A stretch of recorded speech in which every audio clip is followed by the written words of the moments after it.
Morning, almost good afternoon. I'd like to start with continuing to keep our prayers for the two sheriff deputies who were ambushed in Compton, my home state. I think we should condemn that violence. That violence has got to stop. In saying that, I'm not sure if my hometown senator has condemned it or done anything about it. I know she went out to California to see the fires. I hope she would stop and see the sheriffs as well. Not sure if she raised money for a reward to find who did this. I know she raised money to bail out the rioters. And I know also that 13 of those staff members on Joe Biden's campaign did as well. Not sure if they're still on his campaign, but I have not heard whether they left. I know you just had a press conference with the Speaker of the House. She happens to be from my home state. I don't know if you've asked her about the ambush and the shooting of those two sheriffs, but I know when she was asked before, she said people will do what they do. Not sure if she changed her opinion or condemned the action as well. Maybe that's a question you can ask her.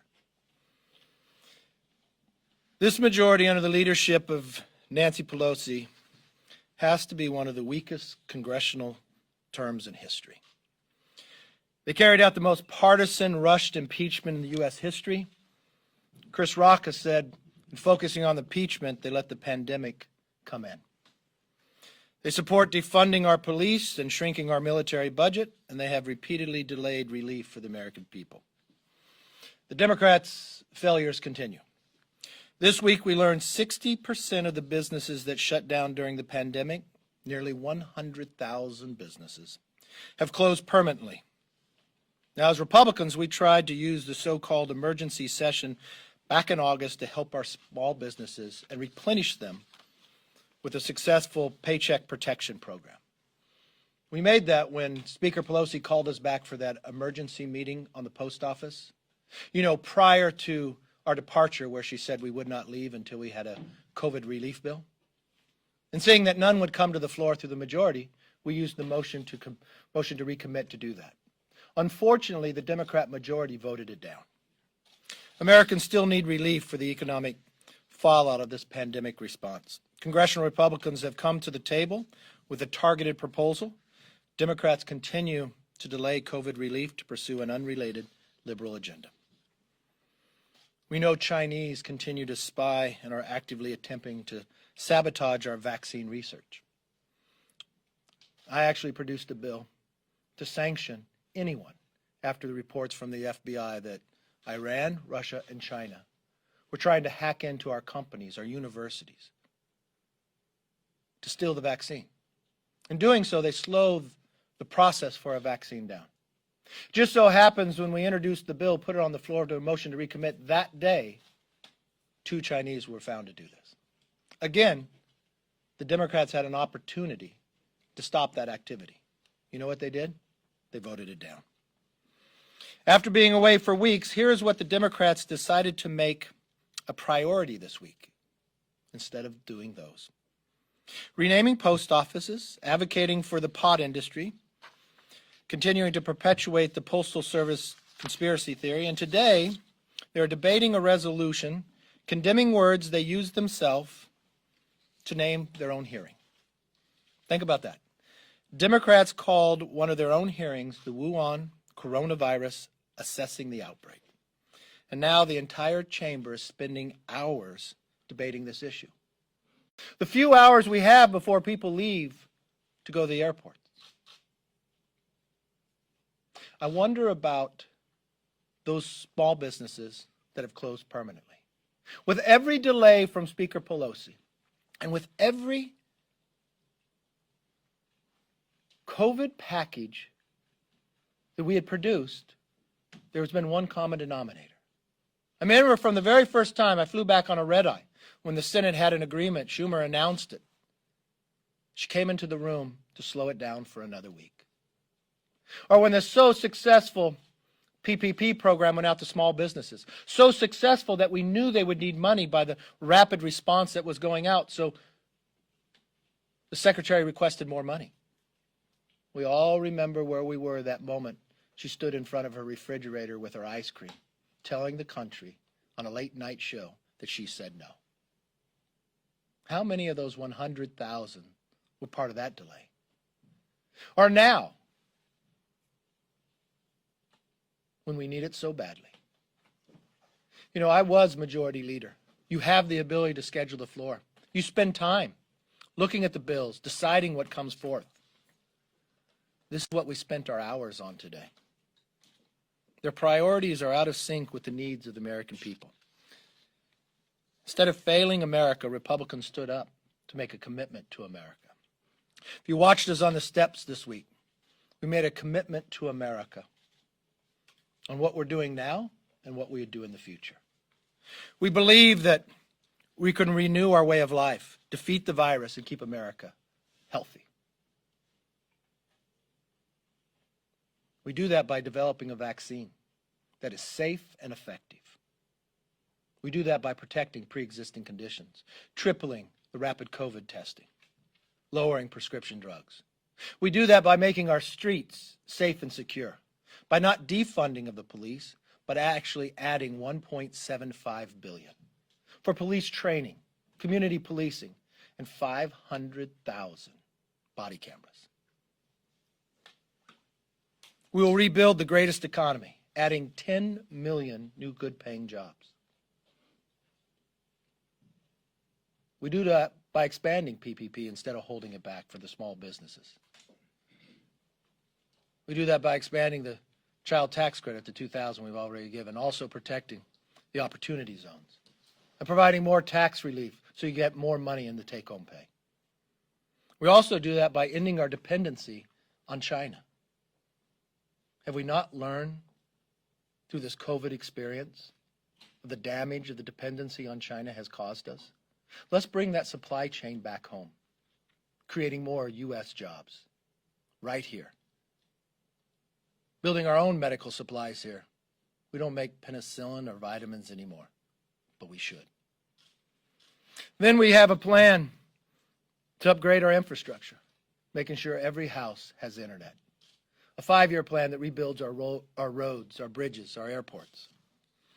We also believe we can renew the American dream to make sure every child goes to an excellent school.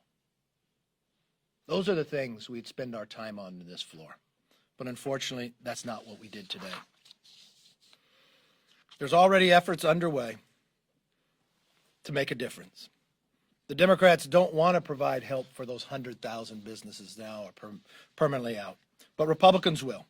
Yesterday, House Republicans led by Steve Chabot and Jamie Herrera Butler introduced a discharge petition to help small businesses access billions of dollars in relief.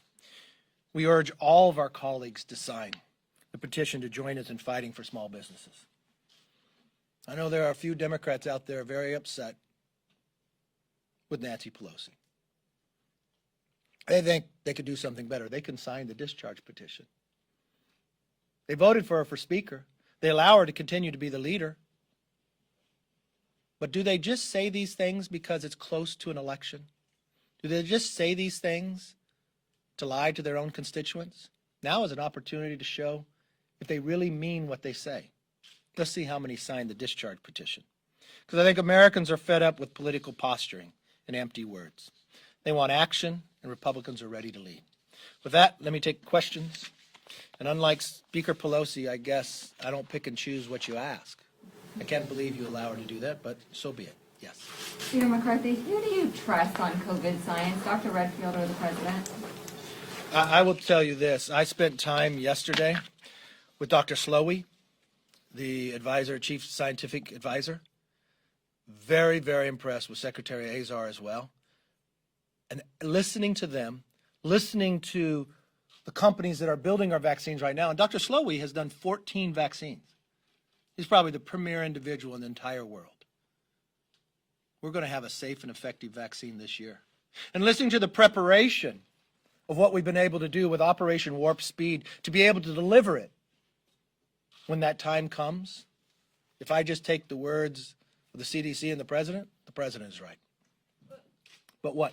But there's mixed messages coming from this administration. You have Dr. Redfield on the one hand saying one thing about the virus timeline or the vaccine timeline and masks, and you have the president undercutting him.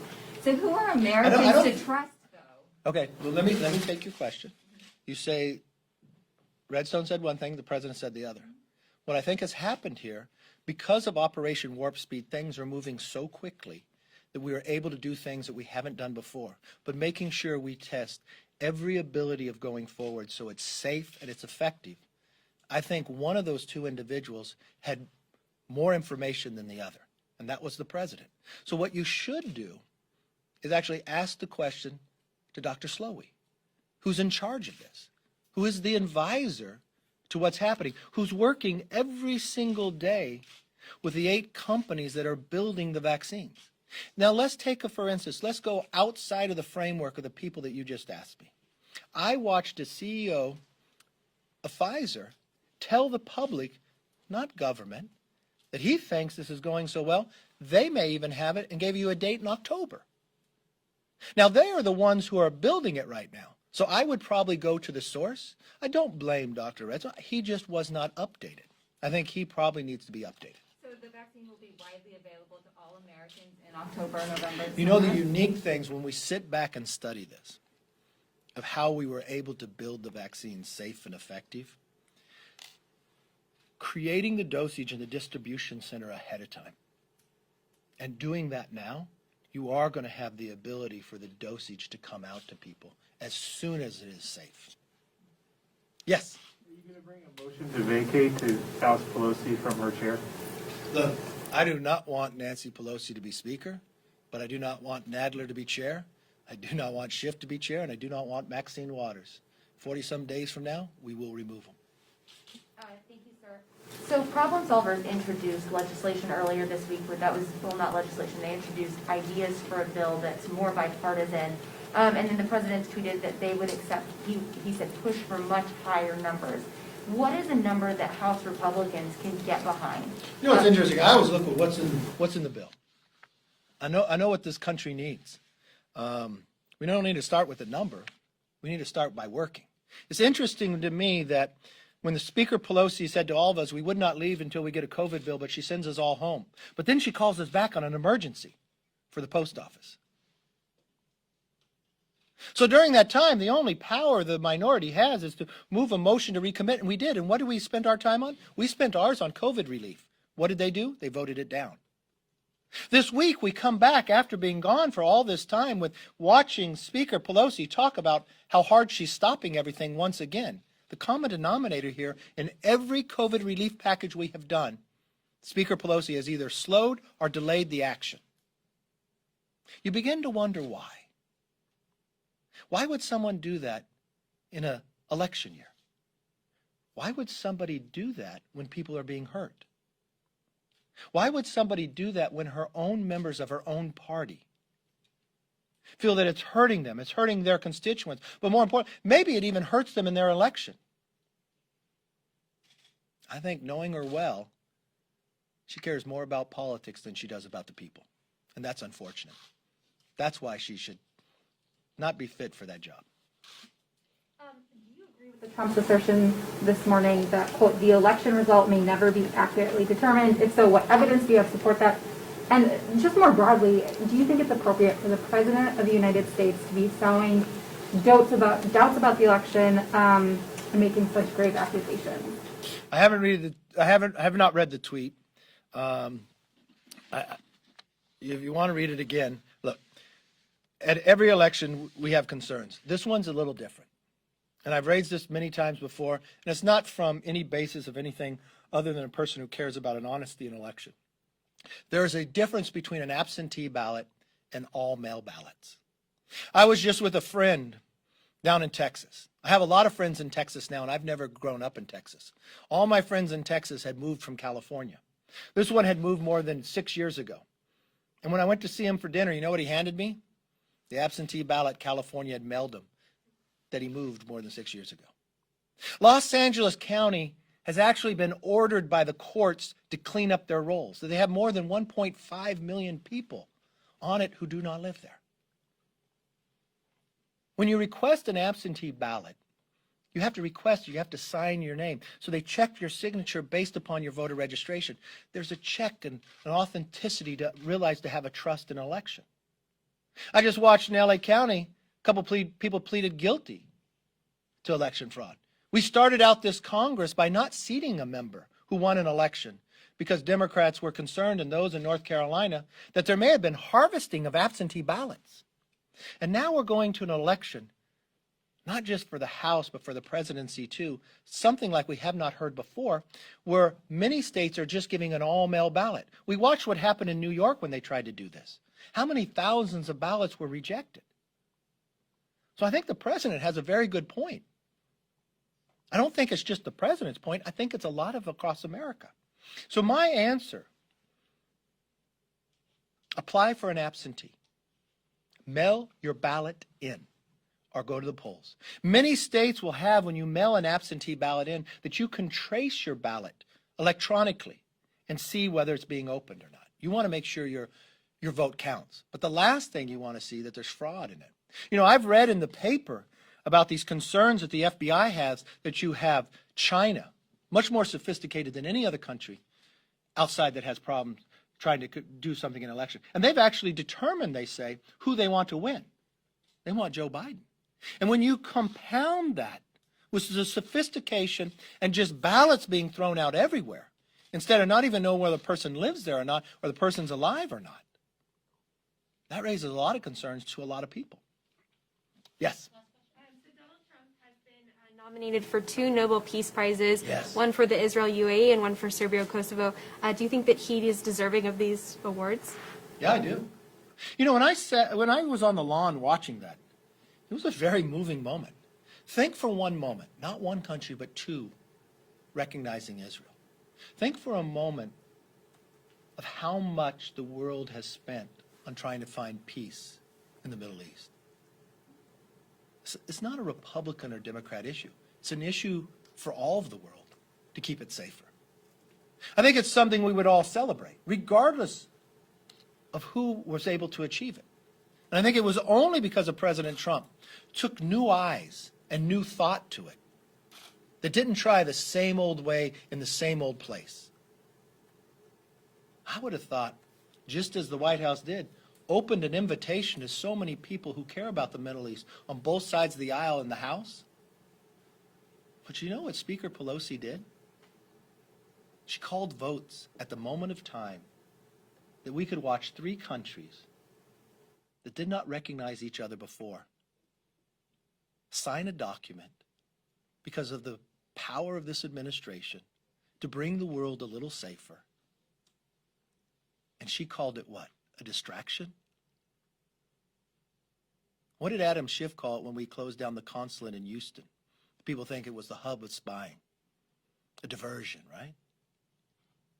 Or what did Adam Schiff say on the floor when we wanted to stop the hackers from getting our vaccine? He said it's not China's responsibility to tell us about the virus. They are so out of step. Can they not move politics out and put what's good for the American public first? I guess the answer to that question I see today. Are we going home? Are we staying here to do COVID relief? Is Nancy Pelosi only concerned about COVID relief when she's on television and says we will not leave and then sends us all home? Or she's going to do everything in her power and she's going to waste our time on that floor debating a non-binding resolution? I guess the answer is very clear. Yeah, that's what they're going to do. Yes, sir. Comment on Attorney General Bill Barr's remarks that the lockdowns being the greatest intrusion on American civil liberties other than slavery. Would you agree with that assessment? I had not heard of that, so I don't know anything about it. Yes. Democrats are outpacing Republicans in key battleground states in requesting absentee ballots and mail-in ballots. Are you concerned at all that Republicans are losing the turnout battle, especially among senior citizens, in part due to the president's rhetoric? Look, I want Republicans to vote by mail, and they're absentee. I want them to go to the polls. Not do both. Do one or the other. Make sure you get your vote in. It's just part of campaigning. In every election goes that way. But we got our work cut out for us, rightfully so. People should fight to be able to have the opportunity to lead this nation. It is a privilege, and you should not waste a moment, which is why it's so shocking to me that the Democrats fought so hard to get the majority. And then they wasted their moment on impeachment. Even Chris Rock has a grave concern that they wasted on impeachment and allowed the coronavirus come to America. Or they just wasted our moment while 100,000 small businesses have permanently closed on doing a non-binding resolution. Or they wasted our moment by making an emergency for all of us to come back, to be concerned about a post office that had the ability to have $25 billion on hand already. And when a COVID relief bill came up, they voted it down. Or they wasted the moment to show America that we will do everything we can to keep them healthy and safe by having a vaccine that is safe and effective, that's stopping any nation, no matter who they are, that would try to hack into our companies. But they voted that down. Are they so blinded that they will harm the average American citizen, that each and every one of us, simply because they want a political gain? That's not what I think of when I think of people who want to lead and run. It's not what I think of when I think of the history of people who walk these halls. And that's why we've made a commitment to America. You can go to our site, commitmenttoamerica.com.